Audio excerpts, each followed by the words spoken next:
किनारे एक पुराना कब्रिस्तान था। लोग कहते थे कि वहां रात के वक्त एक दिया अपने आप जल उठता है। ना कोई हाथ, ना कोई आवाज, बस हवा में कांपती हुई लौ। इसी शहर में रहने वाला सलमान एक तालीम याफ्ता मगर बेचैन नौजवान था। उसे पुरानी जगहों, रहस्यों और भूली हुई कहानियों से अजीब सा लगाव था। एक रात चाय खाने में बैठे हुए उसने फिर वही बात सुनी। अगर किसी ने उस दिए को बुझाने की कोशिश की तो वो कभी सुबह नहीं देख पाएगा। सलमान मुस्कुरा दिया। डर की दुकानें यूं ही चलती हैं, उसने कहा। लेकिन उसी रात चांद बादलों में छिपा हुआ था और कब्रिस्तान से आती हवा कुछ कह रही थी। रात के ठीक 12 बजे सलमान कब्रिस्तान पहुंचा। गेट झंग लगा हुआ था, जैसे सदियों से किसी ने खोला ही ना हो।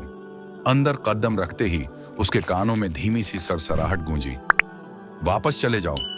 उसका दिल जोर से धड़का, मगर उसने अपने आप को संभाला। सामने एक पुरानी कब्र के पास सचमुच वो दिया जल रहा था। पीली लौ, मगर धुआं बिल्कुल नहीं। सलमान ने आगे बढ़कर दिए को छुआ।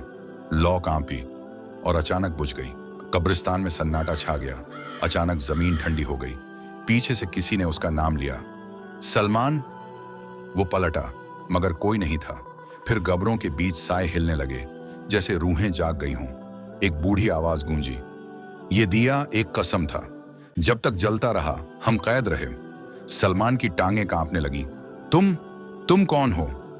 हम वो हैं जिनके गुनाह कभी दफन नहीं हुए, आवाज ने जवाब दिया। साए धीरे धीरे उसके करीब आने लगे।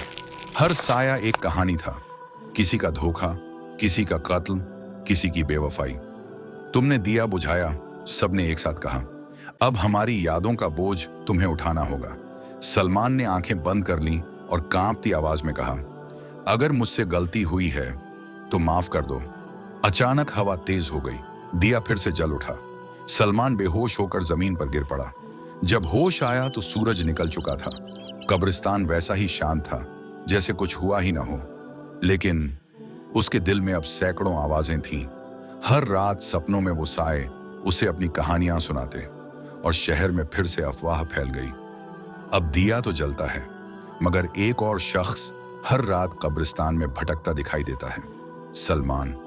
आखिरी पंक्ति, कुछ कस्मों को तोड़ना आसान होता है, मगर उनकी कीमत उम्र भर चुकानी पड़ती है।